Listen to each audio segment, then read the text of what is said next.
For 9 straight days, Iran has reportedly moved no oil through Kharg Island. And that matters, because this is not just another port.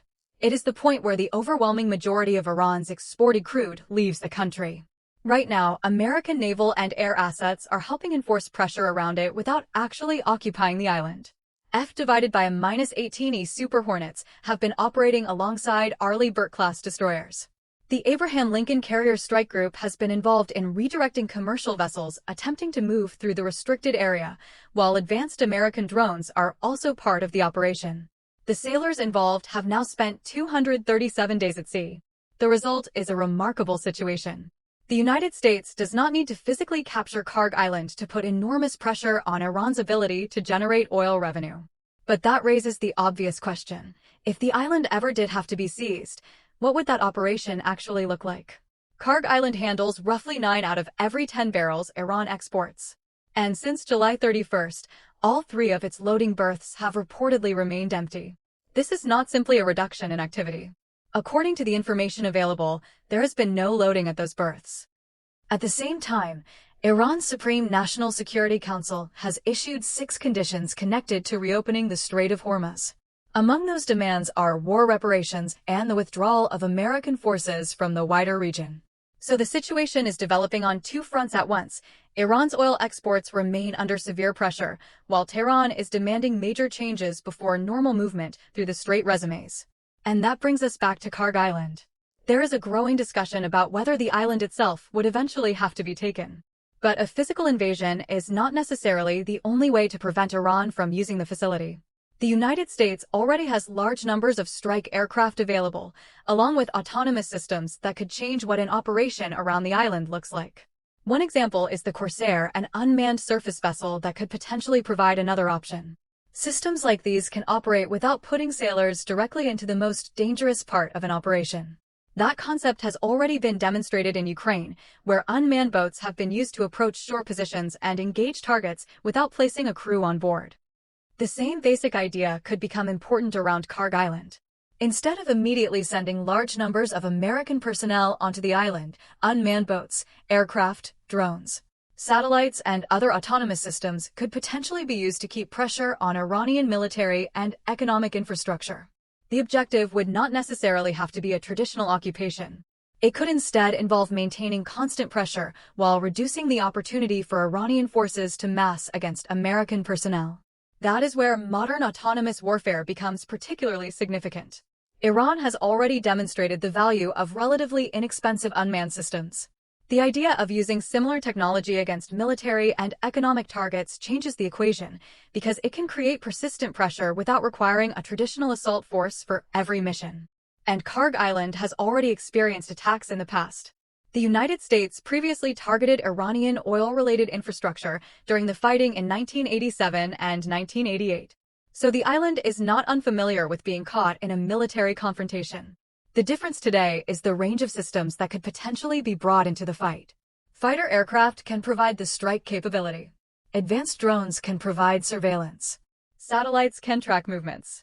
Autonomous boats can operate on the surface. And experimental underwater systems could eventually add another layer beneath the water. That combination could make a future operation look very different from the traditional image of an invasion. And there is another important point here. The current naval blockade is already producing an effect. Iran has gone 9 days without exporting oil through Kharg Island, according to the information presented here.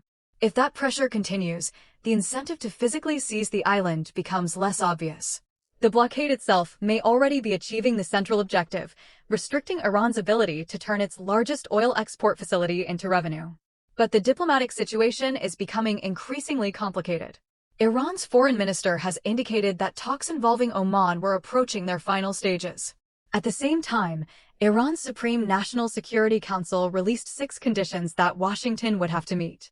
Those demands include lifting the naval blockade, removing sanctions, withdrawing American forces from the region, providing reparations for military strikes, and releasing frozen Iranian assets.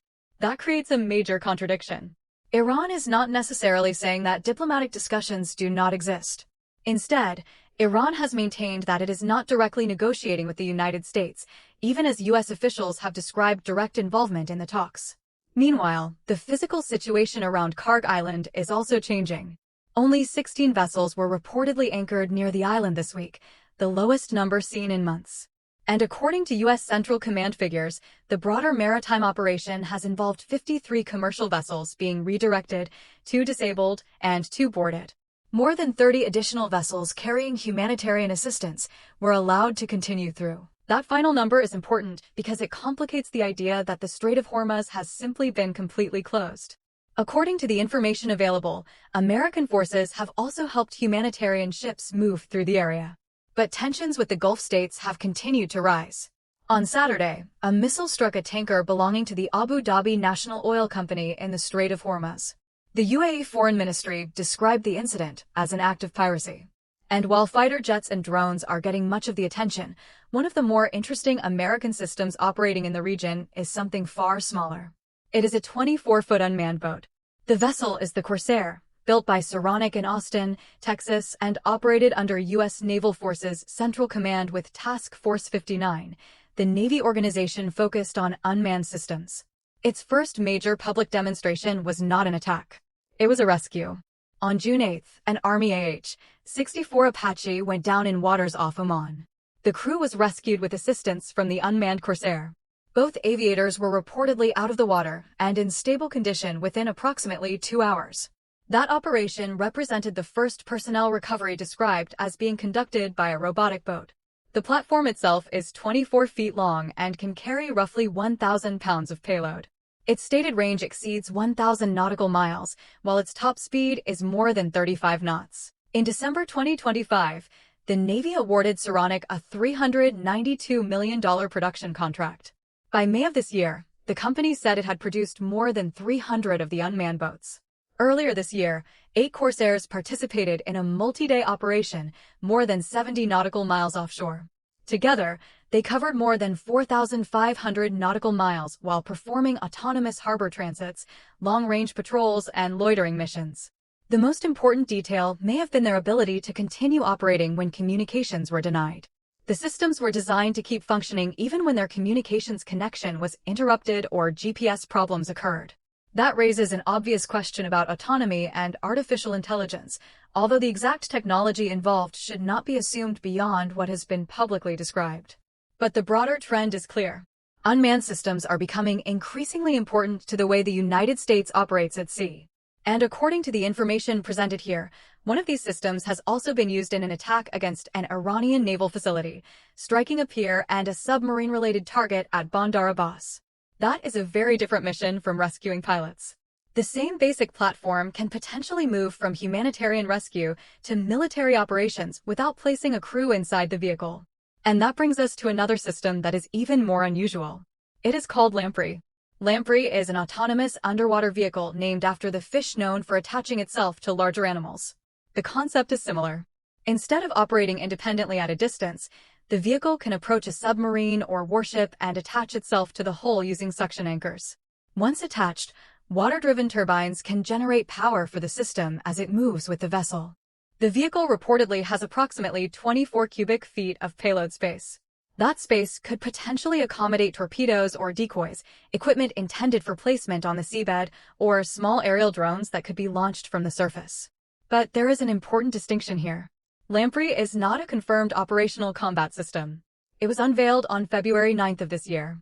Lockheed Martin reportedly developed the prototype using its own funding over roughly 14 months.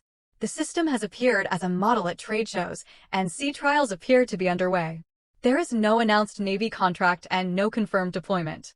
So any suggestion that Lamprey is currently operating in combat would go beyond the available evidence. What can be said is that the technology reflects a larger movement toward autonomous systems that can operate with less dependence on continuous human control. And connectivity is becoming just as important as the individual platforms themselves. The ability to connect aircraft, ships, underwater vehicles, drones, and satellites into a larger network could fundamentally change how these systems work together. That broader transformation is also connected to something Iran appears increasingly concerned about: the future of the Strait of Hormuz itself. Secretary Bessent has said that in a few years, the strait may no longer carry oil at anything close to its current level. The reason is the development of alternative routes, including underground pipelines. If more oil can bypass the strait, then Iran's ability to use that narrow waterway as leverage becomes less significant. That could remove one of Tehran's most important strategic advantages.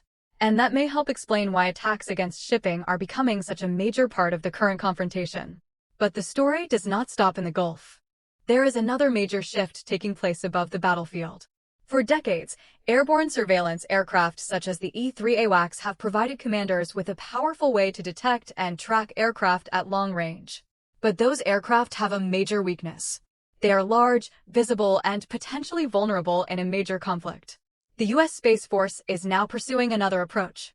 It selected Rocket Lab, Systems Technology Research, and a third undisclosed company for a $650 million program aimed at developing satellites capable of tracking airborne targets and missile threats from orbit. Rocket Lab's portion is worth approximately $397 million and involves building and operating multiple satellites.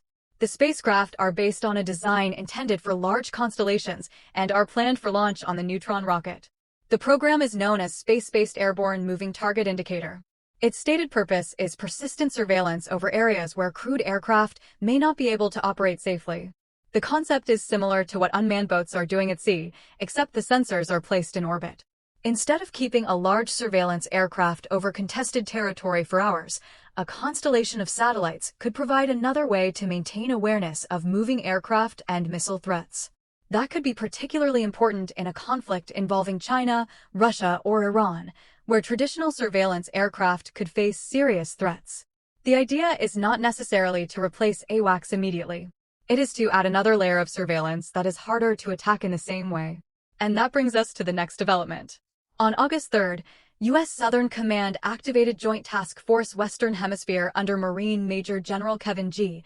Ibarra, replacing the temporary Joint Task Force Southern Sphere. The new task force integrates 18 partner nations from the Americas Counter-Cartel Coalition. Its focus includes counter-cartel operations, counter-narcotics missions, efforts against fentanyl trafficking, and disrupting the supply networks used by criminal organizations. That could also create opportunities for unmanned technology. Systems such as autonomous surface vessels, underwater vehicles, and advanced drones could eventually become part of operations against cartel networks. If that happens, technology originally developed for high-end military environments could find another role in counter-narcotics operations. And finally, the war between Russia and Ukraine continues to demonstrate what happens when both sides retain the ability to strike deep behind the front lines. Overnight, Ukrainian drones struck Russia's Belgorod region. Russian missiles struck a high-rise building in Kiev's Saltivka district. Russia's defense ministry claimed that 153 Ukrainian drones were shot down during the night. That number is a Russian government claim and should therefore be treated as such rather than independently verified fact. There were casualties reported on both sides. The larger picture is a conflict in which neither side has been able to bring the fighting to an end, while both continue to use drones and long-range weapons to reach targets far from the immediate front. And that brings us back to Kharg Island. The island covers roughly 19 square miles and sits in the northern Gulf. Its importance comes from geography. Approximately 9 out of every 10 barrels of Iranian oil exports leave through this location because much of Iran's coastline is too shallow for large oil tankers. Kharg has the deep water access those vessels require. That is why the island has repeatedly been caught up in conflict. During the Iran-Iraq tanker war, Iraqi forces attacked Kharg Island over an extended period. But despite those attacks, the facility remained operational. So the question now is not whether Kharg Island can be targeted. It already has been. The real question is what happens next. If the pressure around the island continues, Iran may find itself facing a choice between maintaining a confrontation that restricts its oil exports and accepting conditions that would reopen normal maritime movement. And if military action against Kharg becomes necessary, modern warfare offers options that did not exist in the same form before. Aircraft can strike from distance. Satellites can watch from orbit. Autonomous surface vessels can patrol without crews. Underwater systems can potentially operate beneath the surface. And increasingly, these platforms can be connected into a larger network. That does not automatically mean a full-scale invasion is coming. In fact, the current situation suggests the opposite may be possible. Pressure can be applied without putting large numbers of troops onto the island. Kharg Island remains one of Iran's most important economic assets. But the technology surrounding it is changing rapidly. And if that transformation continues, the next major confrontation may not be decided by who can land the largest force on the beach. It may be decided by who can see farther, operate longer, connect more systems, and apply pressure without exposing their own personnel to unnecessary risk.